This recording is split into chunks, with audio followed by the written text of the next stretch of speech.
Vegas, no reply. A week later, I was in Mexico City on a Sunday afternoon, and I went to the AP offices. And I walked in, and I found her sitting at her desk. She was all smiles. She stood up, shook hands with me, and I said, "Oh, no, but how come you didn't answer my email?" "Oh, I never got it." I said, "Come on, no. I blind copied it to other people, and they got it, and yours didn't bounce back. You got mine." But I didn't come to talk to you anyway. I said I came to talk to the bureau chief, and she was standing right there, Alexandra Olson, and I gave her the article, my letter, and she read the whole thing, all 5 pages, and was sort of quiet and said, I've got to get back to you about this. And I said, well, you know, I've been out in Mexico City all day. I'll go out and meet, and I'll come back in 2 hours. Is that okay? She said, "Oh no, I need more time than that." And so then I'll call you. By Wednesday, she hadn't called, so I called her.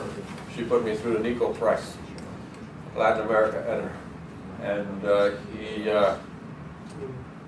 he said, he asked what I wanted. I said I wanted a rebuttal. "We don't do that," he said. And he went on to say that what I've done is creepy, and that nobody in his long, that was his word, nobody in his long career had ever re-interviewed anybody in his articles. And I never got very far with what I wanted, but finally, after going on for 5 or 10 minutes, I said, "Well, did you send your reporter off to Cuernavaca to slander Cuernavaca?" He said, "No, I sent her off to write about fear."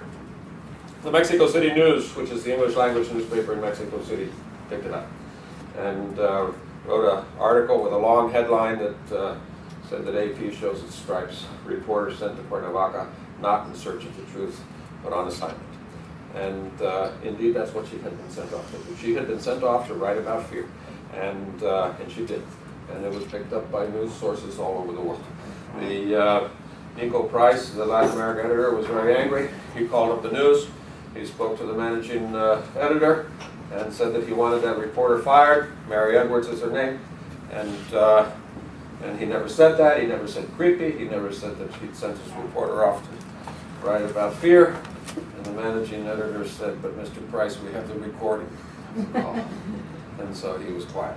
And he tried again to get Mary Edwards fired, but that was on Monday. And he was transferred to, seemingly rewarded, from Mexico City to Paris.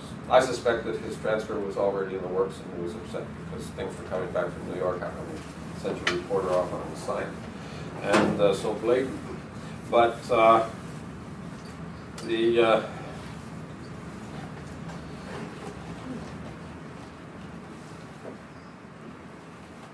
it all leads to a perspective of Mexico that is very different.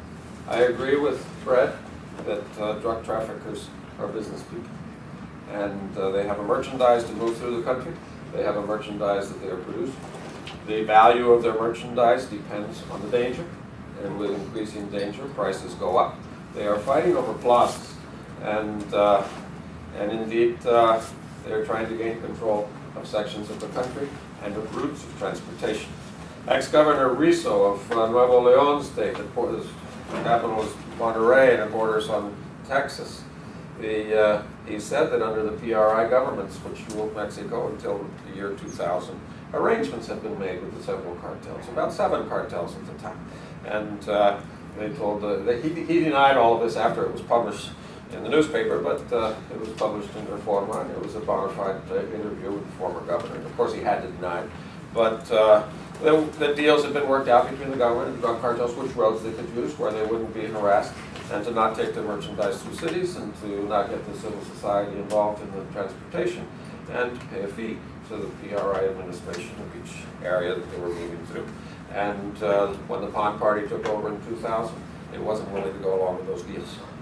And drug trafficking is something that the leaders of the drug cartels that are leading the cartels now are people that have been in it since they were 16 years old or something.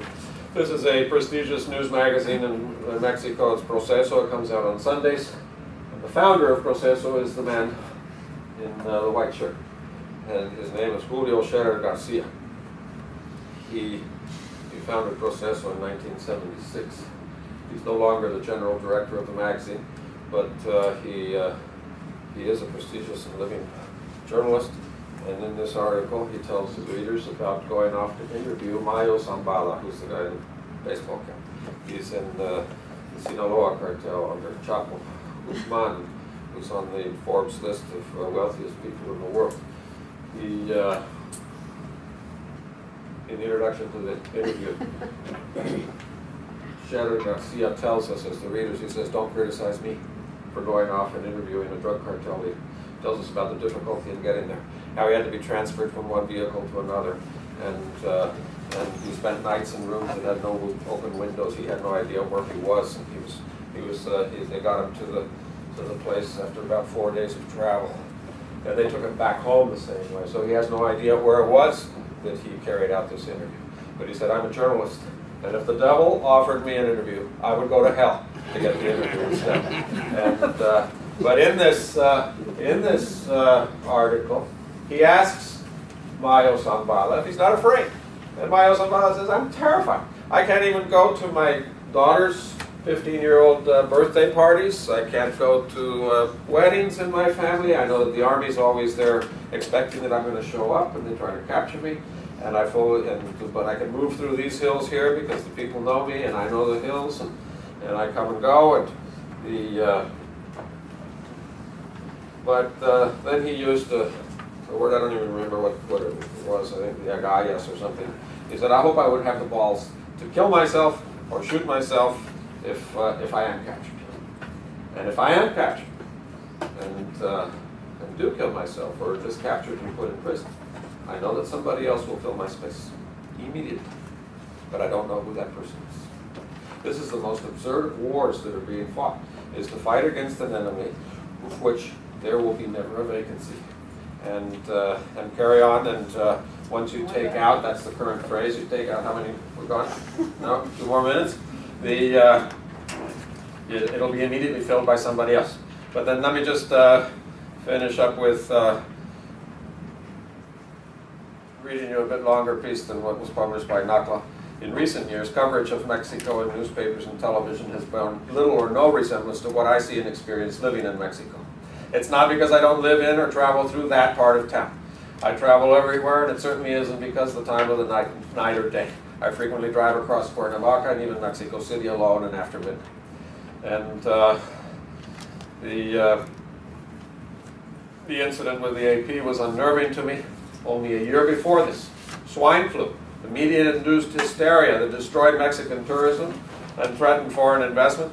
Within weeks, the Mexican economy was devastated after the announcement of swine flu. The U.S. barred Mexicans from travel. Mexicans themselves bought into the hysteria. Schools and government offices closed. Mexico City became a virtual ghost town.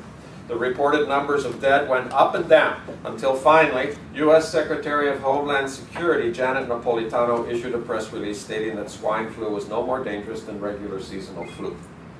Swine flu dropped off the radar screen right about when it started upsetting the U.S. economy. Coincidence? I wonder. But it's very strange that it was the Secretary of Homeland Security that presented this idea, not the Surgeon General, not the Secretary of Health and Human Welfare. It was a political appointee that gave us the determination that swine flu was no more dangerous than regular seasonal flu. In November of 2010, Mexico's prestigious weekly Proceso published a cover story about an address, Reforma 265. It's a well-known address of the tallest building in that area of Mexico City. Dish antenna visible from Reforma Avenue line the roof. A building directory in the lobby refers to the top 5 floors, not by name of its occupants, but with the cryptic ocupado. The article reports that this report has gone undenied, that these floors are occupied by the U.S. agencies, including intelligence agencies, the CIA, the DIA, the Treasury Department, Customs, and Homeland Security occupy the top floors of Reforma 265. And various agency staffs no longer even bother to maintain the charade of being with the diplomatic service. Subsequent stories have reported, again undenied, that U.S. drones are flying over Mexican national territory, as well as speculation that U.S. agents have collaborated with Mexico on the Mexican side of the border in direct violation of Mexico's Constitution. 18 months ago, the reported number of dead in, this is December of 2010 really, in readjusted overnight from 19,000 dead since 2006 to 30,000 dead. The new figure came from Secretary Poirier of the Office of the Presidency. He is now Secretary of Gobernacion, the second highest ranking person in the executive branch of government. These escalating figures provided ammunition to the opposition to Calderon, and thus went unquestioned. Overnight, there was a 50% increase in the debt. Current estimates state that there are 50,000 dead. Has Mexico been put in a lose-lose situation? Do these numbers call out for an end to the drug war, or to a further escalation in it? Does the result give further credibility to Mexico's designation as a failed state? Who benefits? In August of 2009, the United States appointed Cuban-born Carlos Pascual as United States ambassador to Mexico. At first glance, he looked like a good choice. One might presume that the State Department chose him because he understands Latin America, or the alternative because he speaks Spanish, although he doesn't speak it very well. But traditionally, that is how the isn't how the State Department chooses its ambassadors to Mexico. While it appeared a breakthrough for a career diplomat to be posted to Mexico, it is probably not a coincidence that Ambassador Pascual's specialty is failed states. At the time of his appointment, Rosario Green, a former Secretary of Foreign Relations, now President of Mexico's Senate's Foreign Relations Committee, said in reference to Ambassador Pascual's appointment, "The messenger is..." Oh, I never got it. I said, come on. No. I blind copied it to other people, and they got it, and yours didn't bounce back. You got mine. But I didn't come to talk to you anyway. I said I came to talk to the bureau chief, and she was standing right there, Alexandra Olson, and I gave her the article. My biggest no reply. A week later, I was in Mexico City on a Sunday afternoon, and I went to the AP offices. And I walked in, and I found her sitting at her desk. She was all smiles. She stood up, shook hands with me, and I said, "Oh, no, but how come you didn't answer my email?" He said, she asked what I wanted. I said, "I wanted a rebuttal." "We don't do that," he said.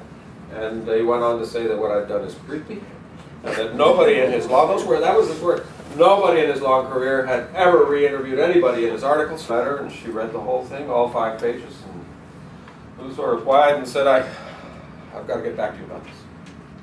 And I said, well, I've been out in Mexico City all day. I'll go out and meet, and I'll come back in 2 hours. Is that okay? She said, "Oh no, I need more time than that." And so then I'll call you. By Wednesday, she hadn't called, so I called her.